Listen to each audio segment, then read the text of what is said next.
Spread love, be love. What's poppin', y'all? Hope all is well. So this is going to be the first video of the mini series. Talking about the first year after college. Um, so when I talk about, I'm not. I'm going to be talking about financial aspects. I'm not a financial expert. I'm just speaking on my experience. So take the things that you like and then incorporate them. Anything you don't like, just toss away. But definitely you want to do some more reading, and I think this is going to be a worthwhile video. So I appreciate y'all checking in. So first, I just want to say first year out of college was pretty much surviving and thriving for me. I was paid a certain amount of money as for my fellowship, and I had to figure out, okay, how can I survive off of this for the year until I find a full-time job. Now the pay was good in comparison to like what other people make and stuff, but it wasn't the best like first year out of school. So I had to make things work, finesse some things and everything. And I'm living on not on my own, but I lived with housemates and stuff, so I wasn't staying with anybody, so I had to pay my fair share of rent and utilities throughout the month. But the first thing that I was doing, I had my cousin suggest this book to me and my friend Divine. It's this book called Rich Dad, Poor Dad. And this book is really good to like kind of like get a better understanding of the importance of building assets and how you want to generate passive income. But also just being mindful of how you spend your money and whatnot. Because you don't want to spend it unnecessarily if you don't need to. It's okay to like treat yourself out every now and then. And sometimes, and at least for me, I got into that habit where I was just spending money. I think, oh man, I'm good. Da da da. The next thing you know, I'm like, oh snap! Like I can still pay my bills and stuff. 'Cause I made sure I allocated that money for my bills and save that. But I was like humbled. I was like, dang man, I didn't know I was spending that much money on like going out to eat or eating out for lunch every other day. So things that I started to do, you could do like your meal prep. It takes more time, but you can build up little skills and stuff. And you can cook the food that you want to eat. At first, you might struggle sometimes, but that's alright. You know what I'm saying? You eat your own food. Now, if you feeding other people, you probably want to cook something that you're good at, you know what I mean? But, it's a time to experiment, it's a time for you to learn about yourself, adulting, as they say. So just getting into, like, a good habit of, like, figuring out what you like to eat, how long it takes you to cook it. Do you want to meal prep for the entire week? That saves you a lot of money because, like, say if I eat something for breakfast, maybe like $10. It usually averages around $10 for me, or maybe like $7 for breakfast, $10 for lunch, and then dinner I cook something for myself. That's $20. 5 days, that's $100. 2 weeks, that's $200. If you do that for a whole month, that's $400 down the drain as opposed to like going to the grocery store.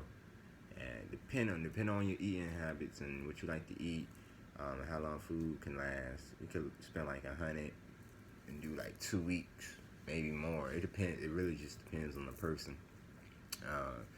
But Rich Dad Poor Dad taught me a lot about like managing my money and paying yourself first is important because you gotta treat yourself like your own employee, and because you're like the CEO. You're the CEO of your company. You're the CEO of yourself. So you want to be able to manage yourself, and that way make good business decisions to further your development financially. So that's a really good book. I ain't really gonna get into like the nitty gritty. You could check out some book reviews and Google reviews before you purchase it, or just go to the library and get it. Save some money, you know what I mean, and just see if you like it then, or even check it out. Another book I'm about to read is The Richest Man in Babylon, and that's another one dealing with like the financial aspects. And I'm planning on incorporating the stuff that I learned from those two books this year, because I've been recently hired at my new job at United Philanthropy Forum. Check it out.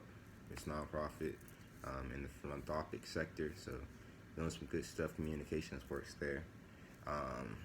But in addition to that, even though I was reading the book and stuff, I was like, okay, I gotta be more mindful of this. I don't really got that many spending habits, man.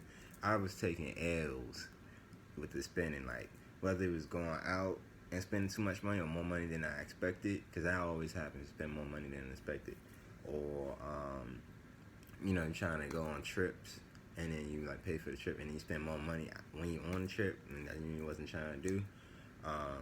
So I was taking L's, L's losses, but you got to shift your perception of that.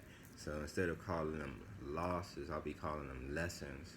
So that's an important thing. Like, you don't want to beat yourself up. You're gonna take some, you're gonna have some missteps in your financial journey. That's just for like life. That's inevitable. So you just gotta like stay focused and call them lessons. I always did this corny thing. People know, like, man, you take 2 L's, turn them sideways. That's a W. That's a win because you got a lesson from it. But it's only a win if you like acknowledge it and take the lessons from it, so you don't repeat those same mishaps. For. So just shifting the mindset on that is doing good. But now I'm working on a budget sheet. I started at the beginning of the year. I'm like, I have this budget sheet, man. I'm about to be good. And then I'm just like, I'm about to do this. I don't feel like doing this. I'm working. I'm just trying to survive, keep my head above water. But I'm actually going to be using the budget sheet because of that, I'm getting paid more. I know how much I can like survive on, and I can survive off of less, for real. Because when you don't, like, depending on your situation, you may or may not have student loans, so you may have to pay some. So it really just depends on your situation. But if you don't have a child or any other responsibilities that are really like taken away from your income, then you could really just start like saving up like money and stuff. Especially if like I mentioned earlier, I'm living in a house with housemates, so I'm paying rent every month. So depending on you and what you're wanting to do, like if you want privacy, peace of mind, or maybe you can have both. You can have those at your house or living situation with housemates, but you want to make sure you do your research and stuff and check it out before you like sign the agreement and everything. Because you want to make sure you get along with people who aren't doing big wild stuff, and you can come home to relax. Or if you want to even save more money, because I pay $750 for rent. Man, $750, just staying with a loved one, if you can tolerate that, because once you get out of college, you be like, man, freedom, you know what I mean? You just have your freedom, and you go back to moving in with a loved one or a relative, somebody, you be like, dang, man, I can't do this, I can't have certain people over, I can't come in as late as I want to, but, you know what I'm saying, you save a good bunch of money that you would have been paying on rent. They may, I don't know, depending on people's, circumstances, they may help you, have you chip in every now and then, or like some food, maybe nothing at all. So it really just depends. Another thing is just like really just like deciding what type of lifestyle you want to lead. So everybody's lifestyle want to be just like different. Some people want to be like, into going out, treating themselves. Some people want to, get some nice clothes. Some people, video games. I don't know. It just really just depends. So just decide what lifestyle you would like to have and what your financial constraints need to be. Because, you can get certain stuff, but you just don't want to overdo it.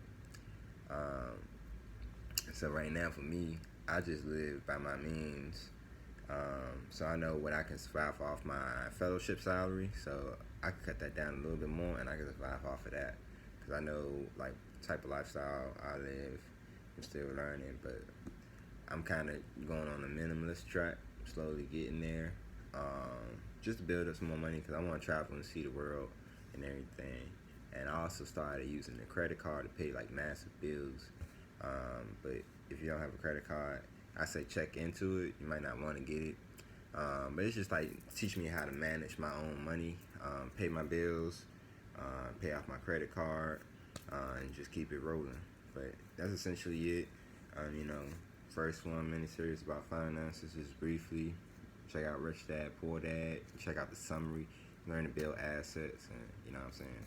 Build yourself up and invest in you, because you are your own company. Invest in yourself. But other than that, peace, love, and light to y'all, man. Stay up. Please like, comment, and subscribe if you have any comments or any other videos or talking points that you want me to talk about for the mini-series. I appreciate y'all. And remember, in order to spread love, you gotta be love. Alright, man. Peace to y'all. Y'all take it easy.